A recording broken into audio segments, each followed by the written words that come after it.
जो स्टील इसको लेकर एक बड़ी और अहम खबर आती हुई दिखी है। उसके बाद स्टॉक में बड़ा एक्शन होता हुआ भी दिखा है। आइए एक बार पूरी खबर को समझिए कि एक्चुअली जेएसडब्ल्यू स्टील के इस खबर के क्या मायने हैं और क्यों स्टॉक में इतना तेज उतार चढ़ाव होता दिख रहा है। अंश हमें बताने और समझाने के लिए तैयार। अंश बताइए।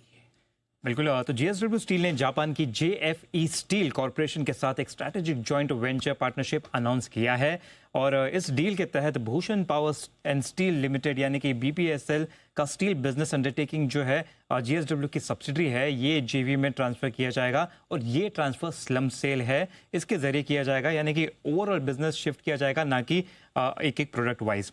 और इसकी जो कैश कंसिडरेशन है वो लगभग 24,480 करोड़ के आसपास की बताई जा रही है।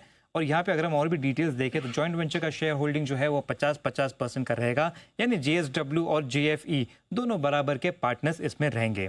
जेएफई स्टील इस जेवी में कुल 15,750 करोड़ का निवेश करेगी। ये इन्वेस्टमेंट जो है ये 2 ट्रांचेस में किया जाएगा और इसके बदले जेएफई को 50% स्टेक मिलेगा।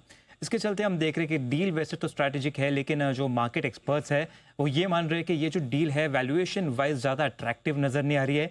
इससे ज़्यादा एक्चुअली वैल्यूएशन होना चाहिए था, जिसके चलते हम देख रहे हैं स्टॉक प्राइस में एक छोटा सा स्पाइक आया था नीचे की तरफ, लेकिन वापस से हमें थोड़ी रिकवरी होती हुई भी नजर आ रही है।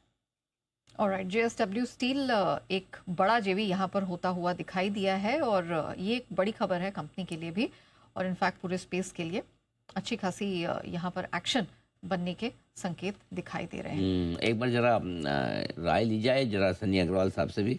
पूछा था हमने शायद, या नहीं नहीं सनी सनी जी आपके आने के पहले ही शायद खबर आ गई थी। तो ये एक जॉइंट वेंचर दोनों के बीच में हो रहा है, जापान की बड़ी कंपनी और जेएसडब्ल्यू स्टील जिन्होंने भूषण स्टील का अधिग्रहण किया था। अब ये जेवी हो रहा है, 1 करोड़ टन प्रोडक्शन स्टील का करने की इनकी तैयारी है। कैसे देखते हैं सर इस जॉइंट वेंचर को आप? आई थिंक अनिल जी, मुझे लगता है कि पॉजिटिव डेवलपमेंट रहेगी, क्योंकि ये जो एक्विजिशन है 2-3 साल पहले एनसीएलटी के थ्रू जेएसडब्ल्यू ग्रुप ने करी थी और अब उसे टर्न अराउंड करने के बाद ये जेवी में ट्रांसफर किया जा रहा है। और सिंस 50% जो जेवी का जो पार्टनरशिप है वो जापानीज कंपनी को दी जाएगी, तो उससे जो पैसा आएगा वो डेफिनेटली जो JSW steel stand alone business है उसमें कहीं ना कहीं ग्रोथ करने में ये कैपिटल यूज होगा। तो आई थिंक लॉन्ग टर्म के लिहाज से डेफिनेटली पॉजिटिव रहेगा।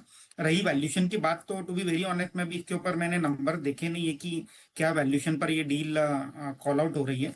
मे भी जिस तरह से डिस्कस किया जा रहा था कि वैल्यूएशन थोड़े स्ट्रीट के अनुमान से नीचे है, इसलिए थोड़ा निगेटिव रिएक्शन दिख रहा है।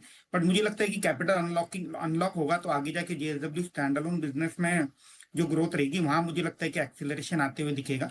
आई थिंक मैनेजमेंट इसके ऊपर आके और आगे डिस्कस करेगी कि जो कैपिटल अनलॉक हुआ है उसे कैसे यूज किया जाएगा to grow the stand alone business of JSW steel.